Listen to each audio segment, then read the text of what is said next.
Құрметті ауылдастар, соғыс ардагерлері, сіздерді 9 мамыр ұлы жеңіс күнімен шын жүректен кітапхананың атынан құттықтаймыз.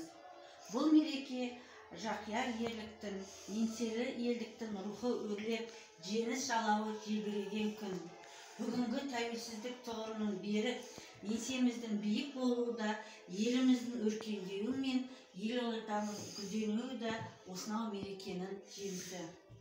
Бүгінгі ұрпақ аға буын ардагерлер танытқан қаһармандық пен қайсарлықтың үлгі алып бой түзейді. Осынау ерлікке толы күн тарихымыздың мәңгілік ұмытылмас парағы болып қала бермек.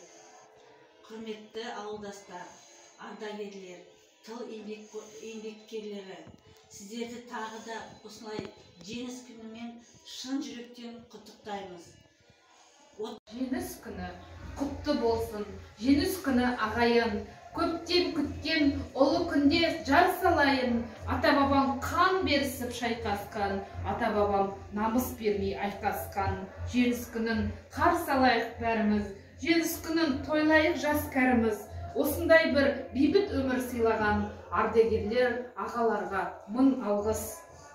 Қазақстан қос жұлдызы қыздары, қыз болса да намыс бермей қорғады. 1941-1945 жылдары адамдар өз елдерін қорғады. Ал қазір бейбіт өмір басталды. Ер қорғау адамзат үшін басты парыз, жер қорғау адамзат үшін талмас міндет. Біз балалар бейбіт өмір қалаймыз, сондықтан бейбіт болар алар аспаны.